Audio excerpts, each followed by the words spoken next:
شیخ احمد بن یحییٰ النجمی رحمہ اللہ فرماتے ہیں ہمیں خلافت کی طرف دعوت دینے کا مکلف نہیں کیا گیا، ہمیں توحید کی طرف دعوت دینے کا مکلف کیا گیا ہے۔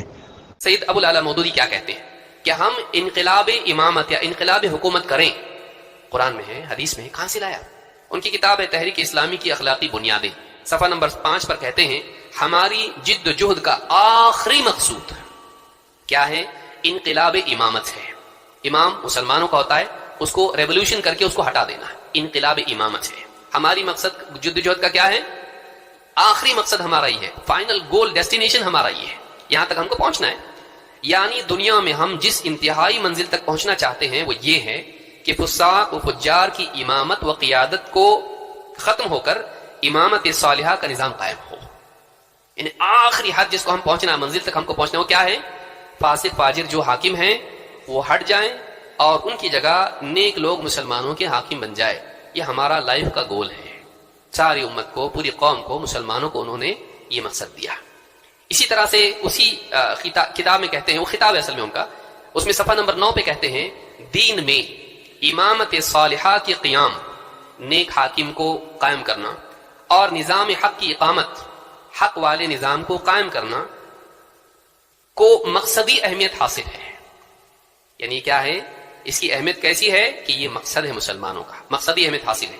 اور دیکھیے کیا کہتے ہیں، کہتے ہیں اور اس چیز سے غفلت برتنے کے بعد کوئی عمل ایسا نہیں ہو سکتا ہے جس سے انسان اللہ تعالیٰ کی رضا کو پہنچ سکے۔ آپ چاہے نماز پڑھو، روزہ رکھو، آپ حج کرو، چاہے کچھ بھی آپ کر لو، کتنے بھی نیک بن جاؤ، اگر آپ نے گورنمنٹ کو ہٹانے کی کوشش میں ساتھ نہیں دیا، بری گورنمنٹ کو ہٹا کے اچھی گورنمنٹ کو لانے میں اگر آپ نے کوشش نہیں کی، آپ سے اللہ کبھی راضی نہیں ہوگا۔ کیا کہہ رہے ہیں کہ اور اس چیز سے ابھی نہیں کی، غفلت برتنے پہ یہ سزا ہے۔ کیا ہے؟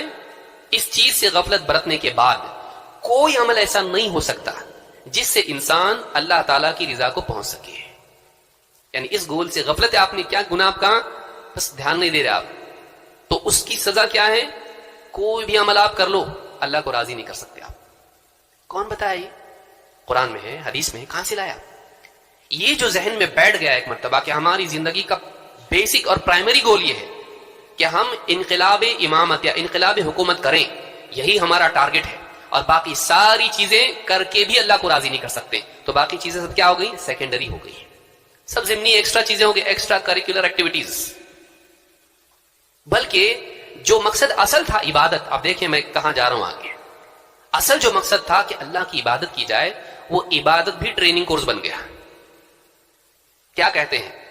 ان کی کتاب ہے خطبات، مشہور کتاب ہے، اس میں کہتے ہیں یہ نماز اور روزہ اور یہ زکوٰۃ اور حج دراصل اسی تیاری اور تربیت کے لیے ہیں جس طرح تمام دنیا کی سلطنتیں، گورنمنٹس اپنی فوج، پولیس اور سول سروس کے لیے آدمیوں کو پہلے خاص قسم کی ٹریننگ دیتی ہیں، پھر اس سے کام لیتی ہیں، اسی طرح اللہ کا دین اسلام بھی ان تمام آدمیوں کو جو اس کی ملازمت میں بھرتی ہوں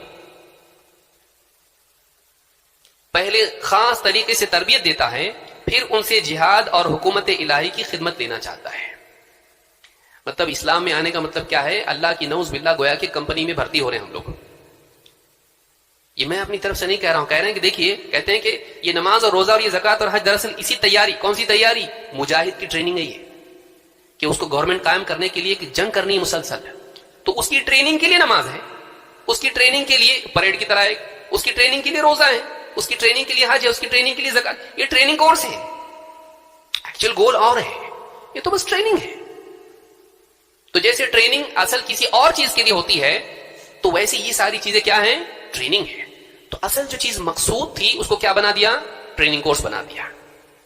اور اقامت، اور کیا کہتے ہیں کہ جس طرح دنیا کی تمام سلطنتیں اپنی فوج اور پولیس اور سول سروس کے لیے آدمیوں کو پہلے خاص قسم کی ٹریننگ دیتی ہیں اور پھر اس سے کام لیتی ہیں، اسی طرح اللہ کا دین بھی ان تمام آدمیوں کو جو اس کی ملازمت میں بھرتی ہوں۔ کتنی گھٹیا تعبیر ہے یہ! کیا ایک انسان کا اسلام میں آنا کسی جاب پہ آنا ہے، ملازمت کے لیے آیا ہوا ہے؟ کیا کام ہے بتاؤ؟ ابھی میں آیا ہوں، تنخواہ کتنی ملے گی بھائی؟ یہ تعلق ہے بندے کا اور اللہ کا کہ ایک مالک ہے، بس اس کے یہاں جاب پہ ہو؟ کیا بندے کا اللہ تعالیٰ سے قلبی تعلق نہیں ہے کہ اس کی محبتیں، اس کا خوف، اس کی امیدیں سب اللہ سے بندھی ہوئی ہیں؟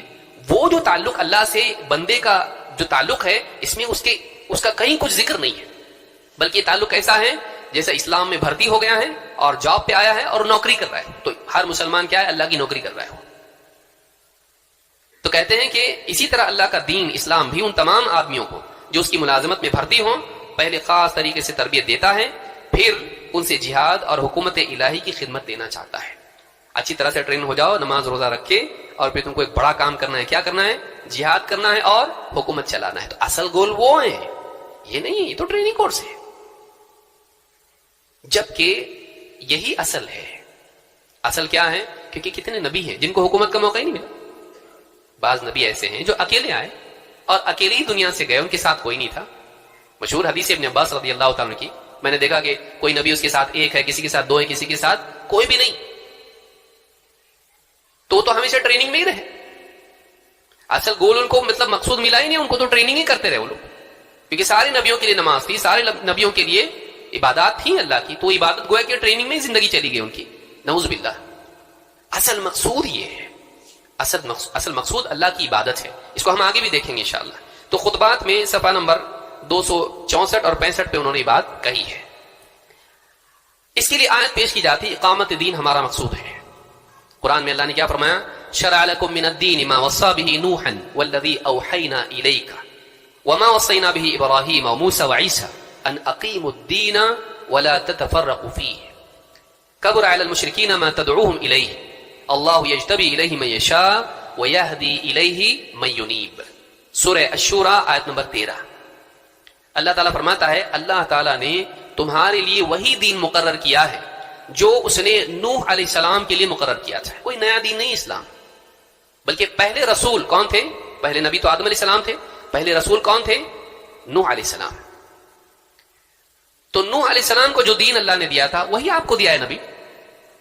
والذی اوحینا الیک وما وصینا به ابراہیم وموسى وعیسى، اور وہی دین جو ابراہیم، موسیٰ اور عیسیٰ کو ہم نے دیا تھا. کیا؟ ان اقیموا الدین ولا تتفرقوا فیہ. ہم نے سب کو یہی حکم دیا کہ دین کو قائم کرو اور آپس میں فرقے مت ہو جاؤ.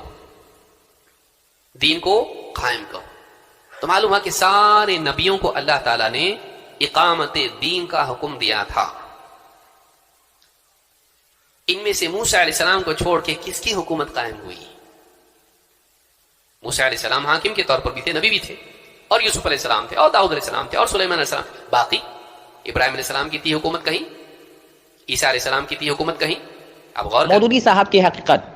مولانا رشید احمد دودیانوی صاحب لکھتے ہیں، حقیقت یہ ہے کہ مسلمانوں کے دل سے صحابہ اکرام رضی اللہ عنہم اجمعین کی عظمت مٹانے اور اس مقدس جماعت سے متعلق دلوں میں شکوک و شبہات و بغض نفرت پیدا کرنے کا جو کارنامہ تنہا مودودی اور ان کے حامی نے کیا ہے، شیعہ کی پوری جماعت بھی پوری زندگی میں نہ کر سکی. مودودی صاحب سے پہلے کوئی ایک مسلمان بھی ایسا نظر نہیں آتا جو کسی صحابی سے بغض رکھتا ہو، مگر آج مودودی نے مسلمانوں کی ایک جماعت کو اس مہلک زہر سے مکمل طور پر اللہ تعالیٰ نے بدعتی پر لعنت فرمائی ہے. فرمایا جو شخص دین میں کوئی نئی بات پیدا کرے یا بدعتی کو اپنے ہاں پناہ دے، اس پر اللہ تعالیٰ، اس کے فرشتوں اور سب انسانوں کی لعنت نازل ہوتی ہے.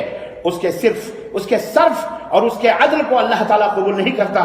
صرف سے مراد فرض ہے اور عدل سے مراد نفل ہے، یعنی نہ اس کی فرض قبول ہوتی ہے نہ اس کی نفل قبول ہوتی ہے.